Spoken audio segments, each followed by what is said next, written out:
should get into the show, but I'm going to say one last thing, which is uh, I've made a decision this morning that may change the world, or a discovery, a revelation. I don't know what to call it exactly, but I think that all dance floors across the world should be replaced with whatever they are. Replace them with the old vinyl flooring in your aunt's kitchen, Oh. and only allow people to wear socks.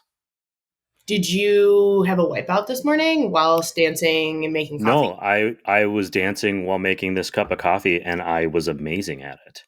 Oh. But I'm not if I'm Like wearing the classic, shoes on like a floor in a place where you would dance or at a wedding or something. Like this vinyl flooring in this old 1970s house, and these socks are like the perfect combination to make me look like I am the best dancer that's ever lived. What's the movie with Tom Cruise with like the scene where he like slides Risky in? Risky Business. Business, right? Yeah, Were you it's were you like exactly. at that level today? But like with perfect control. It was Yeah. unbelievable. Yeah. Okay, well, as someone planning a wedding and having a dance floor, Mm-hmm. I'm going to keep that up here. Keep that in mind. Find an old house that's being renovated, steal that vinyl flooring, and just throw it out somewhere. You'll be fine. Throw it down at the resort in Punta Cana. Say, hey, I'm bringing my own flooring. Delta. Yeah, that's the way to do it. You have to roll it up. Probably oversized charge, but it'll be worth it. Okay. We should talk about stuff. We should. For the show, and it's called Coffee People. And I'm not even going to do an intro. I'm just going to ask you to introduce yourself. Oh, okay.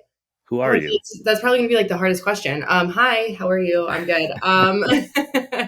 I am Delanie, obviously. That's why you had me. I work for Grounded Packaging. I have worked for Grounded for the past 3.5 years. I'm local to Detroit, Michigan, born and raised here. Have lived all across the U.S., which is cool, and have always been in packaging. I'm a packaging nerd forever, and I don't suspect that I'll go anywhere else. But I live and breathe packaging. A little bit newer to the coffee space, I would say, but packaging is my jam. And I will say that your official title, I believe, is Account Executive Sales and Sustainable Packaging. Is that correct? Something like that. Yeah. At Grounded Packaging, which is groundedpackaging.co on the internet, if anyone wants to follow along. Please do, and don't add the M, just the CO. Yeah, just the CO. It's hard to explain that. I have a CO website for a different thing that I do, and it's always just a constant battle. It's worse because the .com version of it is like not friendly. Well, offline, you're going to have to share that with me. I will. I want to talk a lot about packaging and all kinds of stuff, in particular, how you ended up being a packaging nerd. But I also want to ask, you mentioned you're newer to the coffee space.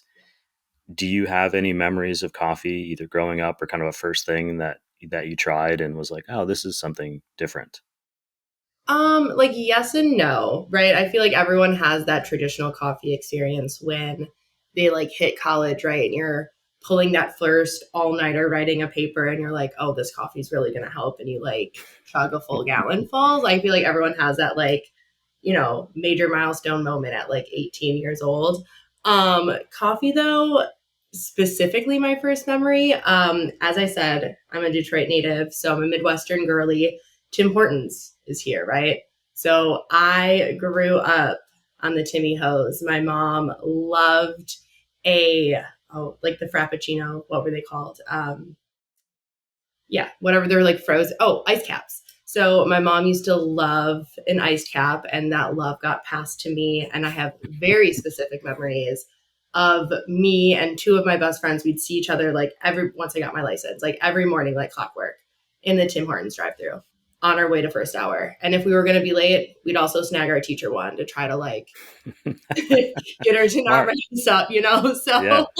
You were in sales at an early age. At an early age, but specific to specialty coffee, my first major experience would have been the Coffee Expo Boston 2022. I had first started at Grounded, and I think I was probably like maybe a month and a half in with Grounded, and they brought me out to this expo to work the booth.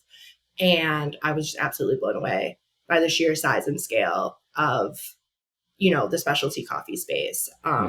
obviously I know everyone drinks coffee, but you don't really think about the behind the scenes, all the different brands, the roasters, and everything that goes into it. So every year, I've gone to Coffee Expo now every year, but every year that I come to the show, I'm equally amazed. It like never gets old and it never ceases to amaze me. Well, in Boston, I didn't go to Boston. I didn't get into this until after the next year, but that was the first kind of post COVID Yeah. expo event. Future World of Coffee. We don't call it Expo anymore. They're deleting Oh, that, I think. okay. Um, I grew up in Wisconsin and no Tim Hortons. I was just talking to someone in Milwaukee, like one of my clients, not coffee, but I had told her like because now there's a Tim Hortons directly across the street from the subdivision I just moved into, and I just tried their like caramel apple like iced coffee, Yeah, life changing. It was so good. But I was like, hey, you got to get this. You're in Milwaukee, right? And she's like, we don't have that here, which is yeah. shocking because you guys are basically connected to us, and you're also connected to Canada. I went to Michigan for the first time in my life this summer. Where'd Like you go? besides driving through, we stayed in Grand Rapids and Beautiful. we drove to Canada on Mhm. the east side, and we came back and drove up into Upper Michigan and kind of camped and visited along the Pictured Rocks area. Uh, That's and far. That Pictured Rocks is up there. yeah, we did like the whole thing and looped back around into Wisconsin from the top, and everything was beautiful and lovely, except it rained for like 7 straight days, and Ooh, I feel we like we didn't had really such a get hot summer too. You must we have didn't come on get like like the the best one of it. terrible week. Um, so you end up in packaging, but it wasn't like you just got a job in packaging and learned it from there. You went to Michigan State University. They have a packaging science program, which sounds somewhat insane to me. That there's enough people that are like, yeah, like, you know what? I'm a kid and I'm 18. I'm going to study packaging. You are that person. How did you end up in that? What did you know from an early age? You know what? Packaging. That's for me. I love boxes. No, I did not know from an early age. Do And you have a good, sorry, do you have a good box closet? a box closet. Do you have like a stash of good boxes that you keep just in case? Oh, I'm a little bit of a hoarder. I get that from my mother for sure. Mm, I recently moved, and during that move, I did a big cleanse of all of my closets and all of yeah, those boxes. But yes, like if I see some nice packaging, I hoard you're going it. to keep it. Yeah. Yeah, for sure. Okay. And now that I have like my own office here in my new house, this closet's getting full of stuff that I like for I, sure. I like that. I have a good box closet everywhere we go. I'm only been in this house for 2 weeks and I already have boxes saved like in a storage Okay, area. you're worse than I am. I just love them. Anyway, how did you end up how did packaging become this thing that inspired you and you end up going to school for it? Yeah. Okay, good question. So that wasn't originally always the plan, although I have to give credit to my mother when I decided to go to Michigan State. She definitely kind of, put the idea of packaging in my mind, but as an 18-year-old girl who wants to listen to their mom, right? So I went a little bit of a different route. I was pre-med to, I was pre-law, then pre-med because, in your mind, those are the only two options that exist, right?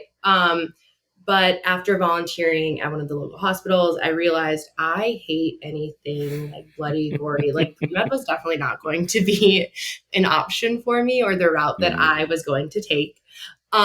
So I was actually at the time working at MSU Greenline. And MSU Greenline is the student run it's the student run like call center for Michigan State Okay. university advancement, right? So that's the fancy way of saying we call all the alumni and ask for donations back to the school. It all ties together, I promise. But I loved Greenline. I loved the sales aspect, right? So not only was I like on the sales team, I ended up going through the whole management like program there.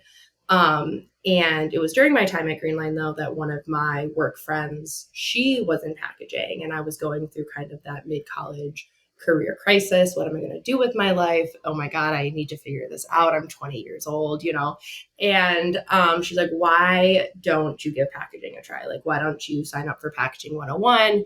You need some credits anyway. Because it would count as like a separate science class. And I was like, yeah, sure. That sounds great. And the rest is kind of history from there. I loved the beginner class, but then as the more I learned about packaging, it was really a nice mix of both like that business, like admin side of things that I liked. I got to take advertising, I got to take marketing, sales classes, but it Hmm. still had that kind of science backed nature, like that technical nature, right? I had already taken a bunch of math, a bunch of science, things like that. So it was really just a culmination of all of the classes I liked. And I really liked the people. I think that was also a really big calling for me. Like, I really got along with everyone in my classes. Everyone was very like-minded. There was sustainability courses we could take. It just really tied together so many different parts of what I thought was going on in the world. So that's kind of how I ended up in packaging. And since then, obviously, like I said, I loved the sales aspect of Greenline. I didn't start in sales after I graduated. I was an engineer for, 2 years, but I switched gears pretty quick and found myself in a sales role. Sure. I bet that's a fun conversation, even if they're supportive. Like, hey, I'm not going to do pre med. I'm going to study boxes and cardboard and like the glue that we put on the Mm-hmm. packaging.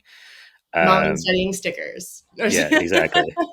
Uh, and these are vinyl. They're going to hold up in the weather. It's great. Mhm. Uh, how did you go then from school? You graduate. I don't think there's a ton of packaging science programs around the country. I might be wrong in that, but I think MSU is kind of known. That's something that Mhm. is their thing to some extent. So you graduate in that, you're in love with it. You mentioned you were an engineer. How do you go? What's your process from graduating to grounded? Kind of like what Mhm. made you realize engineer isn't for me? I want to go to the next step. I worked for Newell Brands, and I have nothing but awesome things to say. I know people that are going to be Newell for lifers, right? They are an awesome company. They treat their employees great. But I just couldn't get behind working at one of those large kind of Fortune 500 companies. I couldn't get Mm, behind. I know I sit at a desk now, but my job is so much more than that. I get to come do fun podcasts with you, people like you. I get to go to fun expos, and really, I just get to talk about things that I'm passionate about day in and day out. And in a traditional engineering job, it's not quite like that, right? There's a lot more manual data entry, organizational things like that. And I just knew kind of early on that mhm, probably wasn't my calling. And I was working on really exciting brands. I was on their writing segment. So think Sharpie Marker, think Papermate, think Expo. Um, all brands that I use day in and day out. But I just couldn't find the passion behind the work I was doing in the simplest of terms, right? And when you're not passionate about something, that trickles into your work and, that trickles into your home life. I need to love my job. I need to love what I do. You do it 8 hours a day. And mhm. if you're like me, I talk about what I do. I don't know what your pillow talk looks like, but mine looks like packaging and boxes and tariff rates and international shipping. My fiance is Mhm. in logistics, right? So that's like those are our table talk Sure. conversations. But Ours is Love is Blind.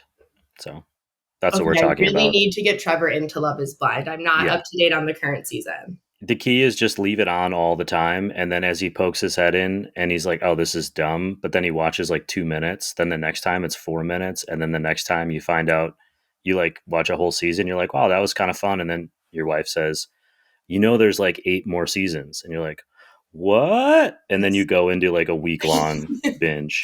Yeah, I that's what got him. happens. I got him hooked on Vanderpump Rules. Oh, Do that one it. I haven't seen. I don't know Oh, that that one. one's good. But yeah, right now, what's on our TV, if it's not like football or I guess it was baseball, but Tigers are Yeah. out. So now it's like more Paw Patrol and Bluey, and just Okay. not the same. Doesn't hit the Yeah. same. No. You could Oh, but still be sorry, cheering for Milwaukee because we're you're still still in it. hanging on by a thread. Okay, I'll take it. Uh, I'll root for Milwaukee for you. Trevor's not Midwest listening. pride. But anyway, so you are you're going through this process. You're not as passionate as you would hope to be about your job. And through a Michigan State like fellow alumni, I found a job out in California, Los Angeles, for a company called Bloomy. They were a startup. Again, had a sustainability kind of edge to them. It was kind of like a packaging procurement platform. So we really acted as the packaging extension for like CPG, startup CPG brands, direct to, predominantly direct to consumer brands, right? That was really in the age of the unboxing experience when more like everyone wanted that crazy opening, that YouTube experience, right? Which is not the Hmm. case anymore. But I managed to find a opening there. I had always wanted to live out my California dreams. So it was a really easy decision for me to pack up my things and move across the country, live in LA for 3 years before coming back to the Midwest. But kind of because of that, my niche, I guess, experience in a packaging startup, Grounded had found me. And, Reached I've been out to there ever you. since. So Grounded, I actually have a question about this. So this show is sponsored by Roastar. Yes. Technically, we're in the same industry. I'm not Roastar, but I actually learned about your company because of them, because they said, "Hey, here's a company that we look at, and we're like, oh, they do cool things. Like, Oh, let's get inspired by this fellow packaging organization." What I want to be clear a little bit about, or I want to know for myself, what does Grounded do? Are you a manufacturer? Are you a middleman? Are you creating a system where you're saying, "Hey, this is what we want," and someone else is producing it, and you're providing? yeah. What is the role of Grounded in the packaging ecosphere? We are definitely more of that middleman, right? Okay, So we are a distributor, I guess. But we do a lot more than just kind of price out your packaging and, you know, RFP it out, right? We invest a lot into the R&D and science behind the materials that we supply. So right, while we don't own our factories outright, we invest heavily with them in new structures, different certifications, different testing protocols. We visit these factories all of the time, have boots on the ground there. So while we don't own them outright, we work with them daily. We work in and out with them. sure. Yeah, it's a different business model on your website. I think part of that you mentioned the R and D, and that was kind of what I was guessing, but I didn't actually know. Uh, I'm going to read this so I get it right, but it says sustainable custom packaging for the next generation of consumer brands, Yep. custom packaging solutions that minimize your environmental footprint and accelerate the circular economy. Mhm. And then it kind of goes on from there talking about that. What is this?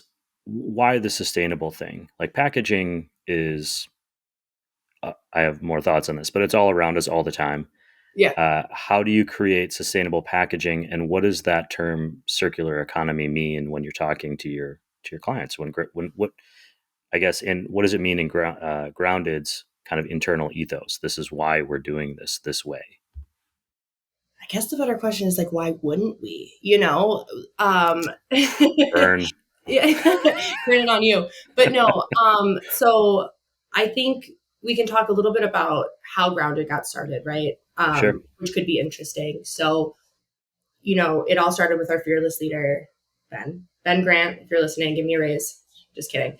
But he ran and conquered a pretty successful chain of restaurants through New Zealand and Asia, right? And throughout that whole venture, he really took an interest to the amount of waste that was produced at his restaurant, specific to food, and then also specific to beyond food, right? Like the forks, the plates, the napkins, all of the waste that is generated by a restaurant, right? And from there, he got really interested in creating compostable solutions specific to a restaurant. And Hmm. then that trickled into just compostable laminates, flexibles, how do you dispose of them? And he got really into the weeds there, and it quickly evolved into Grounded packaging, right? So how Sure. we started was being really, really good at compostable films and laminates, which, are pretty highly nuanced. They're hard to understand. Um, and back in 2019, when Grounded started, compostability was really all the craze. What everyone was Yes. talking about, everybody wanted to get into compostables. And I think you and I both know since then the tune has changed a little bit. But we Well, can at the time, that term compostable, I was running a restaurant in San Diego. get okay. Uh, that meant better than recycling because it was going to, go back into the world. But without the understanding that most of this is going to require a commercial composting Yeah. facility, which we don't have access to. In theory, right? In Compostable theory, is right? king. In Yeah. theory, it is turned back into nutrient soil. Like it is Hmm. the most regenerative. It should be the best solution, but Right. without the infrastructure in place, we're never going to get there. Sure. And no one really understands that end of life, which I'm sure we'll talk about. But designing for circularity is just to what that means to us is like creating a package from materials that can actually be recovered and reused in a practical, economical, and like viable way, right? So um yeah, I mean, designing for circularity can mean a lot of different things to brands, but I think for us, it's just working to minimize the impact wherever possible. There's an easy there's an easy way to go about your life as a business person or as a company like Grounded or as a restaurant manager owner, and that is what I would say is like the first level deep, right? Yeah. Oh, this is better. Everyone's telling me it's better. I'm going to do this thing.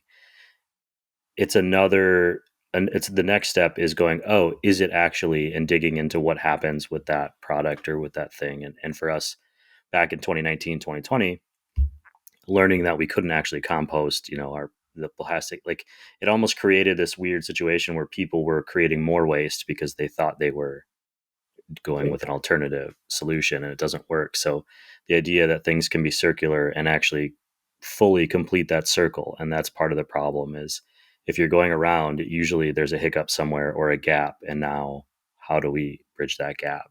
how do we bridge a gap? And yeah, so I think your point is really great there. That first level is what's everyone doing? They're saying it's good. And, compostable was that when we first started. But if you notice on our website, compostable isn't all that we offer at this point. We've really expanded our offerings and we've really Mm-hmm. started to explore other options, different materials. And, if you were to ask me, hey, what do you typically sell to people or what do you typically recommend?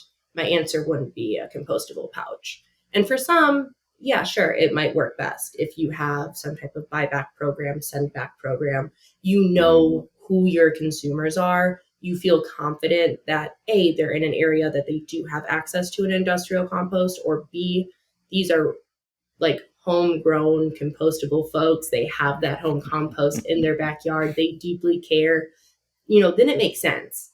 But a lot of times, I'm going to tell people that's not where you should invest your money, especially if you're starting, especially if you have tight margins like the coffee industry does. Let's Mm-hmm. look elsewhere. How can we improve your circularity in other ways? Is it reasonable to call something sustainable if it creates waste? If it creates luxury waste, it's a term. I mean, is that a real thing? Like, or are we just kind of saying it because it's better than the alternative, which is, for me, that word sustainable and the composting thing turned into this huge greenwashing problem Yeah. in the industry. And so I don't want to take away the value of that word, but what does that really mean to people now? And from your perspective, kind of seeing it over the years.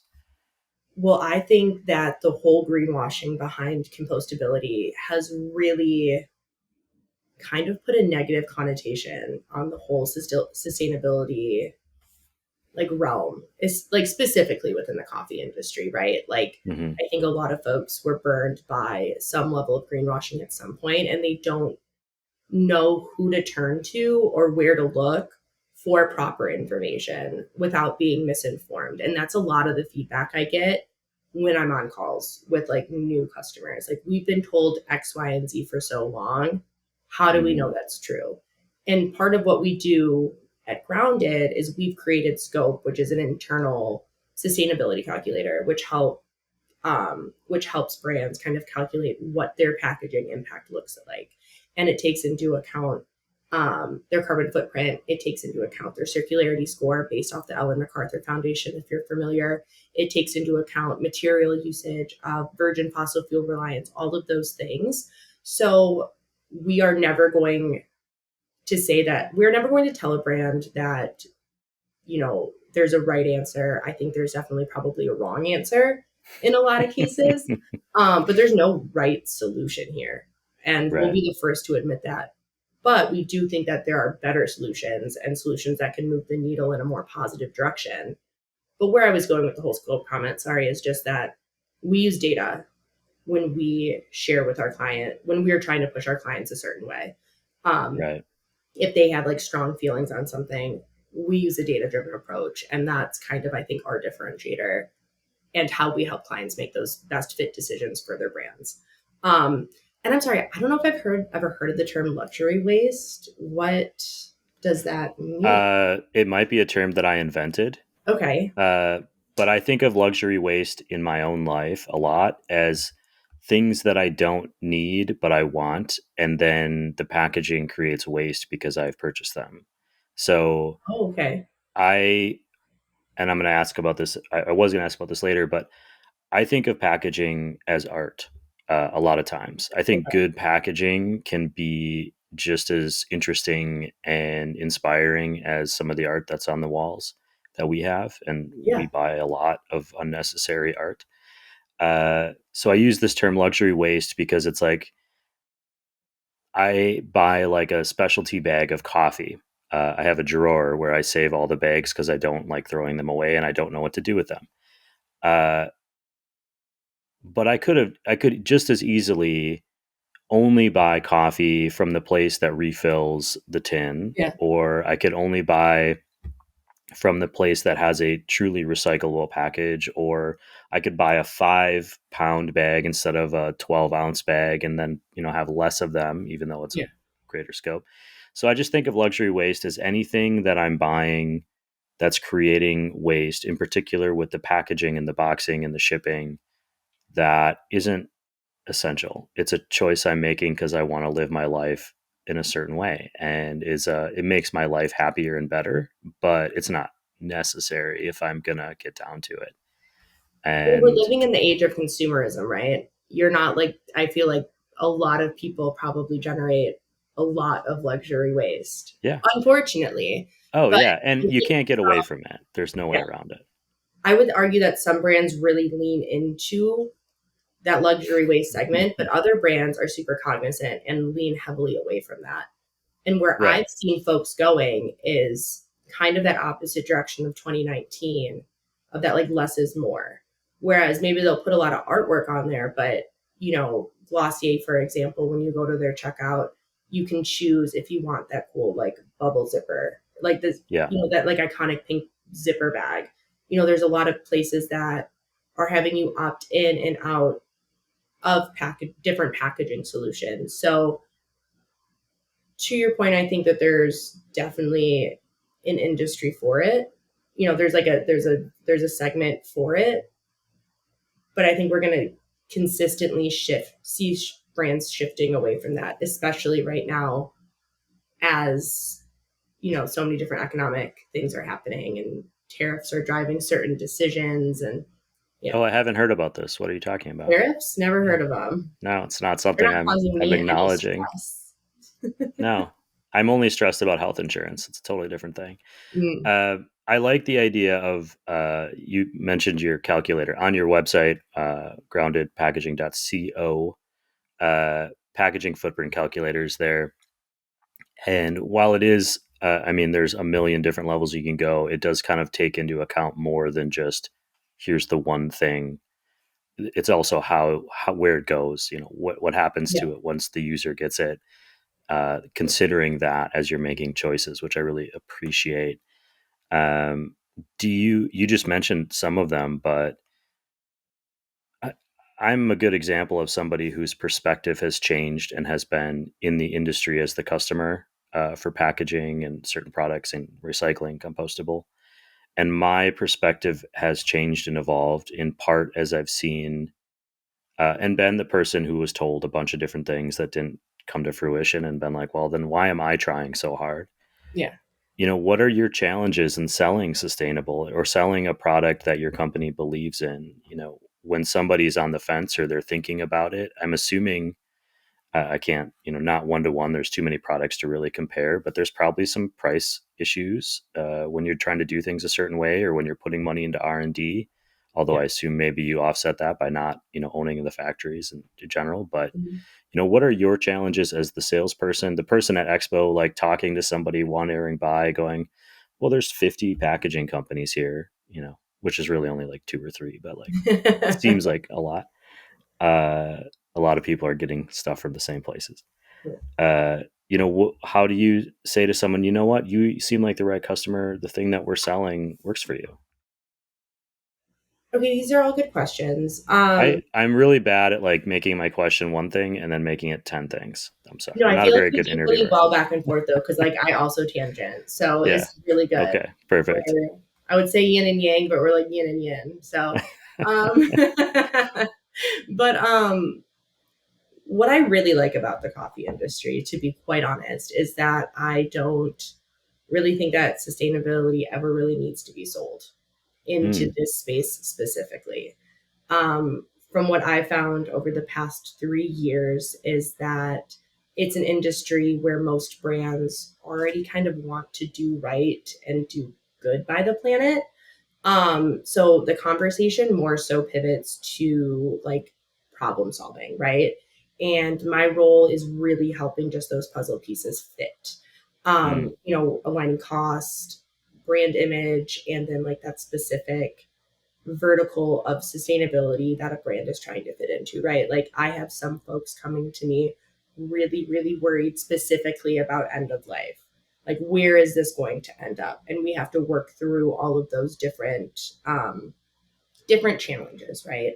I have some folks coming to me being like, I only care about my carbon footprint. And then we can get into those carbon nuances of what does it look like to source post consumer recycled waste versus what does it look like to source and produce a home compostable pouch? Like, where do we mix in paper? Do we not?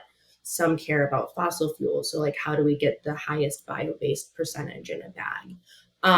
So, for me, it's really just kind of aligning all of those pieces. Beyond coffee, I think is where like that sustainability sell might be a little bit harder. A lot of folks are predominantly focused on cost. Um, and to your point that you said earlier, there are a lot of different packaging brands out there that can sell you a run of the mill hmm multi-laminate virgin plastic bag at a really, really low cost. And if that's what you're going for, then I'm typically pretty honest that you're probably just not our right fit customer. Um, there's no way I'm going to convince someone who only cares about cost that my bag is better from a sustainability lens, right? And like that's okay because for every brand that comes in that perhaps isn't a right fit for us, there are 15 other brands kind of lined up at the door waiting to talk to us who do care and are willing to spend the extra maybe 5 to 10% to get into a, hmm PCR bag or to get into a bio PE bag or spending the extra maybe 15-20% and getting into that compostability conversation. So I know that I don't know if that's like the right answer, particularly like if I don't know if my boss is listening and he wants to hear that, but if someone doesn't care about sustainability, then it's just not going to work out. That's our whole business model. That's what we care about. And in order for us to have that working relationship, you're going to need to care about it too. We don't work in a Sure. virgin plastic space. There's a lot of acronyms that happen in the packaging space. And Yes. for anyone listening, if that is something you're really focused on, I'm going to share that content in our newsletter. Like it can get really dense and really intense, just like terminology and definitions. We'll link to some of that information for you. I think uh, for the purposes of this show and talking about you and what you do, when that stuff does get overwhelming, how much of what you do is selling a story or selling an idea and getting people excited about it? And are those certifications there to help sell that story, or do they actually make a difference? Right? And I say that having uh, a confused, relationship with like B Corp in particular. But there's Mhm. all kinds of them, right? I listed them, and I will list them, but like APCO, SPC. B Corp, you know, how much of that is helpful for storytelling and getting people excited about sustainability, and how much of it is real world, we're actually helping things. Yeah. Um, Be yeah. So specific so I can hold you accountable. And I'm just kidding. when I'm trying to figure out the best way to say this. Okay, so they're really though, they really are around for the same reason as Grounded is, right? They're trying Mm, to streamline sustainability, make it more understood, even if at some points it seems like they might make it a little bit harder or more confusing. They really mm, are there to try to create some baseline and some level, like some parameters behind the ever evolving landscape that we call sustainable packaging, right? Like there are so many different laws, like passed through legislation that are really hard to understand, things that are rolled back. In general, I think compostability and recycling specific to the United States is just a complete hot mess, right? So I do think that a lot of these certification bodies are there for the right reason, even if it seems like there's a lot of red tape and it's making your job a little bit harder. Do they matter? I think yes, but not in a sense that a certification automatically makes a brand sustainable.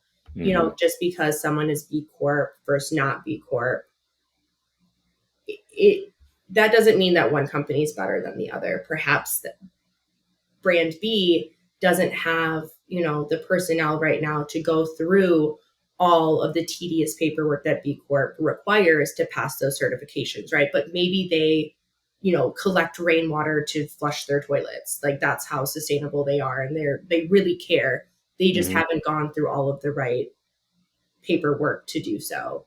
Um, you know, these certifications, they're tools, right? They're signals that a company is taking action, um, that they're following recognized frameworks. So it makes it more easily recognizable for a consumer, makes it easier for them to understand. But at the end of the day, what really matters is like the substance, I guess, behind the cert, whether you're doing it, whether you're not. Yeah, it's Prove tough it, if to, invest the money. It's also expensive. Maybe brand B doesn't have the right. funds right now to go through that. So um, I think they matter, but I don't think it's like, I don't think it's the only thing that matters. Sure.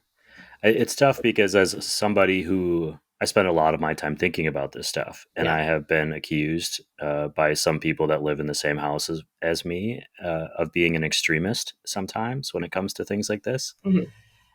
And the problem is once you dig past those first levels of trust, like I think certifications are there because it gives us this sense of I trust that the business that I'm supporting is thinking about these things. Yeah.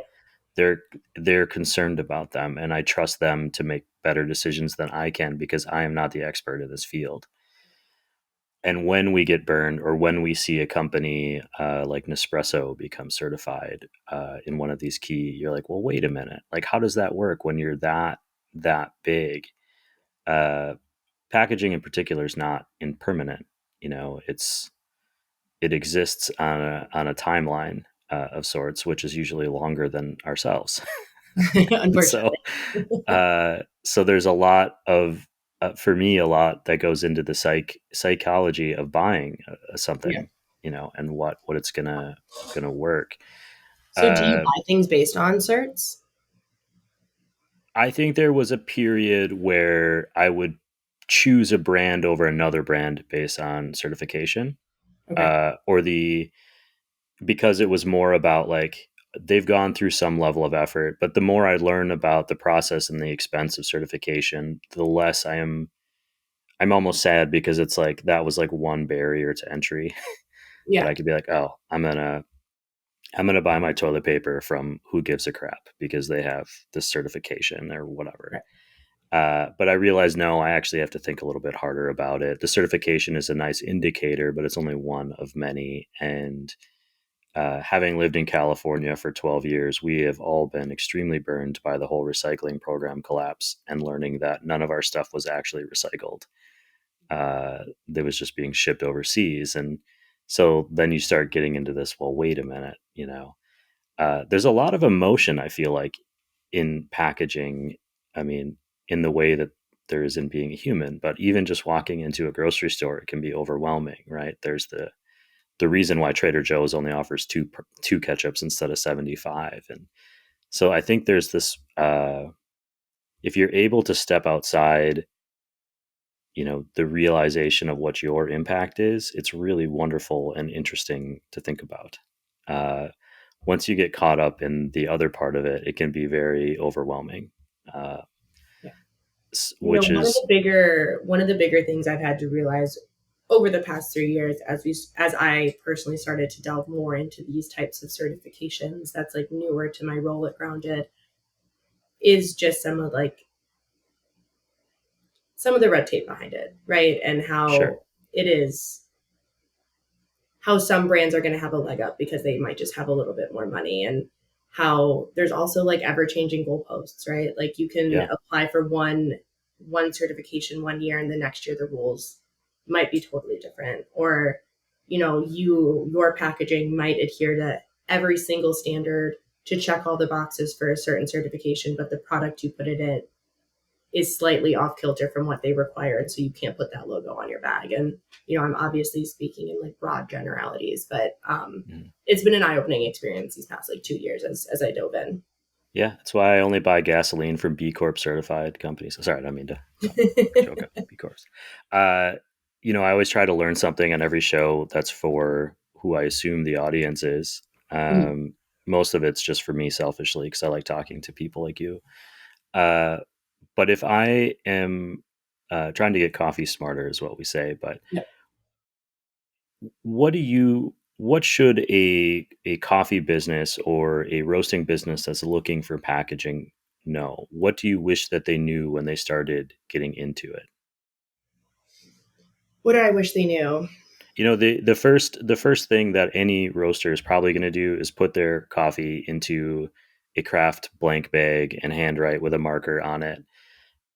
At some point they're going to say, you know what, You I'm got so it. good at this, I want a cool package, or I want to think more about what do you wish they knew when they came to you or you met them at a convention. I think that the best advice, or what I wish they knew, is that the only way to get started is to get started, right? I have Mm, worked with a ton of pre-launch brands in coffee and beyond. And I would say 99% of the time, the packaging that they launch with is not the packaging that they scale with, right? Like your first iteration of your packaging is not something that you have to be held to forever. I think it's so important to, as we talked about, packaging invokes an emotional response, right? You're hmm going to have a better response on a branded bag than you are off of just your plain craft bag that you're Amazoning, right? So, like, even if we change the verbiage on the second production run, if we change some of the artworks, the graphics, the formats, just getting started is the best way to do it. Your consumers are going to give you all of the feedback that you're going to need over the course of that first launch and like first year, right? Um, I would say there's a million ways to save cost on a branded bag versus like the bags that you're buying off Uline. um, you don't have to go a traditional flat bottom pouch, right? Let us put you in a really cool stand up pouch, save cost there, save on print plates. Let's get you into something unique, but still cost effective, just to get you out there so your brand can start invoking those like emotional responses, getting that feedback. I would say that most consumers don't compost. I would also tell you that if your bag is home compostable, that does not mean you can put it in your backyard and or garden. That is not what it means, because those are a lot of questions that I get, or just like what folks understand home compostable to mean. So off the cuff, that one's kind of silly, but really I do get that a lot. Like I could, yeah. so And why would somebody know that if it wasn't something they were focused on, right? exactly. So I So would say things to know: home compostable doesn't mean backyard compostable. There's a million ways to make that branded bag cheaper. And don't get hung up on the small details. Just get it out there. we're already coming up on 45 minutes, and that's a long time to steal from anyone's day. So I'm we'll having have to fun. get Don't worry. Yeah, we'll have to get together again. I think that's a better thing too. But when I Googled Delanie Thurlow, this thing came up that I did I'm not so know was a thing. okay. Synchronized skating. Yep. What is synchronized skating, and is that something you're still doing every morning before work? Okay. No, it is not something I am still doing every morning before work, but it is something that I used to do growing up almost every day before school. Synchronized skating, I wish more people knew what it was. It makes me This sad. this feels like it's a Midwestern thing that I missed out on. Such a Midwestern thing. Hmm. Lot of really good teams out of like the Chicagoland area. Okay, So maybe you were like a little too far north, but maybe. you obviously know what synchronized swimming is, right? Like Yeah, of that's no course. sport. I know what synchronized means. I Yeah. just didn't know it existed outside of swimming. Yeah. But yeah, it's basically that, but with ice skates on. So Yeah. 18 girls on the ice performing a really cool, hard to do program in a 4.5 minute long, musical routine. Yeah, I had the luxury of skating all growing up. Again, very Midwest of me. I skated for Michigan State for a bit on their synchronized skating team. And I did for a minute there join an adult team here when I moved back to Michigan, but it was right after I had my daughter and it was a little bit too much to handle. So I have since hung up the skates, Hmm. but Charlotte, my beautiful 3-year-old, keeps asking for her first pair of ice skates. So hopefully I can be that skater mom. I'm assuming those ice skates will have two blades, like my first pair of skates did when I was a kid. And if it, I don't know what if this is still a thing with climate change, but if the lakes still freeze, hopefully you can learn on a lake with a chair or something. I don't know. That's how Yes. we always So learned as a kid. that's what the real reason I'm doing this sustainable packaging, right? To keep our lakes frozen. But Hmm. yes, we just moved, like I said, to a new house. There's a lake right across the street. I'm hoping to maybe take her Hmm. out there. We'll Yeah. see. And no, I Uh, do they even make skates with two blades anymore? I have Is no idea. My ankles don't let me put them on, so I can't. I couldn't tell you. Uh, for anyone listening that isn't from like a cold weather place, like shoveling off a lake or a piece of frozen water in someone's yard or in a field and skating on it is one of the great joys of being a kid. It Uh, absolutely is. it My feels dad very owned a freeing. plow business growing up, so he would take his plow like truck and Hmm. like plow off a whole like ice rink for us in the backyard of like or in like the yard of our elementary school. And obviously all the boys would play hockey, but I'd lace up my ice skates and get out I there. love it. What comes next? What's the future of packaging and your role in it? So I truly believe the future of packaging is in high barrier papers. It's something that everybody wants, especially in the coffee industry, right? A curbside recyclable paper solution. As we know it, paper is the most recycled um, type of packaging there is, right? Corrugated Hmm. cardboard. So if you can do a high barrier paper that can heat seal with the zipper, you're in business. We're really close. We have the initial prototypes in. We're working on it with a few of our customers. So I think here, high barrier paper is the future of packaging. It's something that our infrastructure right now can support. And I think that's where we need to move. The future of grounded is just growing, right? Like staying small but mighty and just really growing the business. We have a huge emphasis on coffee um, this year and, well, I guess for the foreseeable future, but we really, really, really want to grow specifically in the coffee space, right? My UK counterparts, they were just small plug, but they were just nominated as the packaging supplier of the year by the European Coffee Symposium. So we're just trying to have that same impact here in the US. I say I'm a lot, don't I? Gotta work on that. But either way, We'll future clip every grounded. single one of them. I'm Can you sure clip there's those a. out? I can clip some I of them out.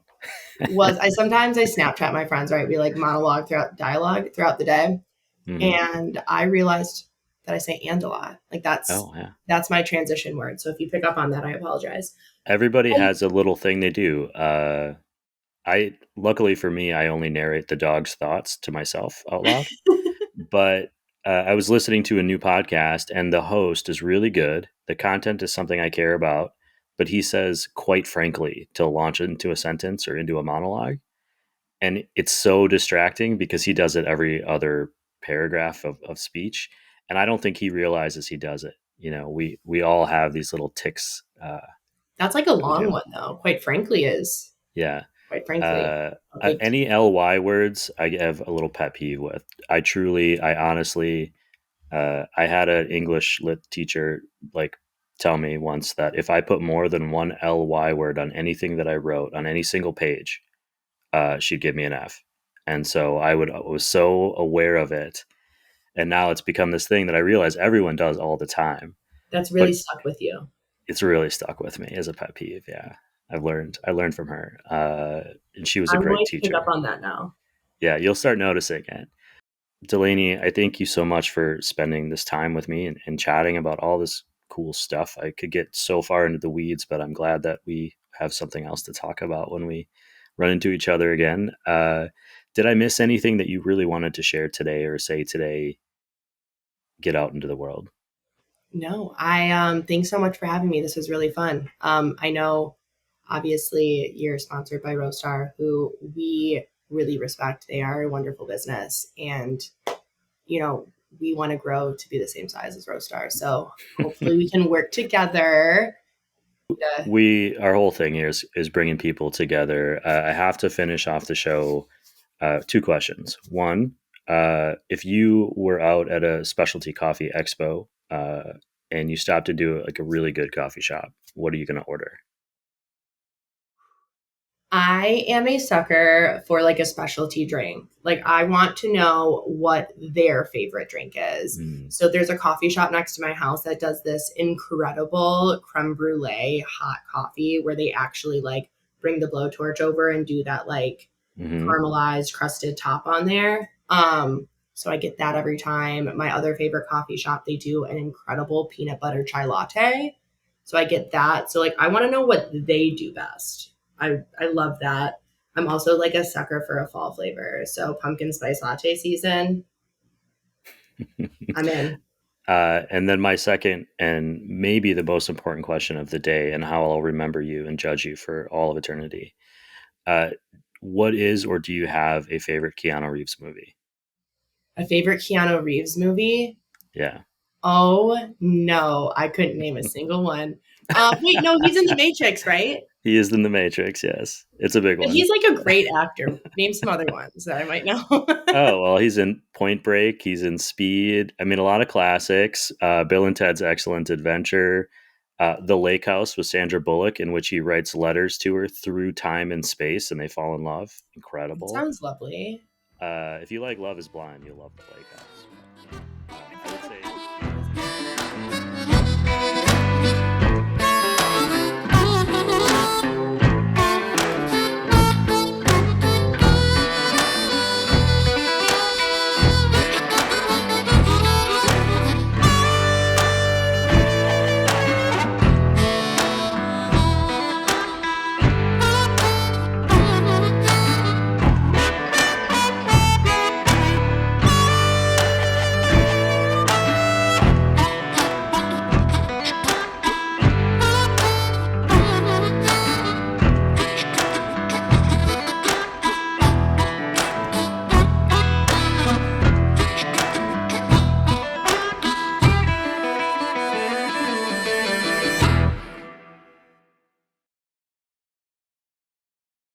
Sliding into your screen is not just any coffee can, it's a Roastar coffee can. Don't need thousands, personalize just one in Roastar's Design Lab. No design experience needed. Choose a pattern, add your logo and text, or create something memorable with AI. Being made in the Midwest, you can expect it on your doorstep in no time. Now that was smooth.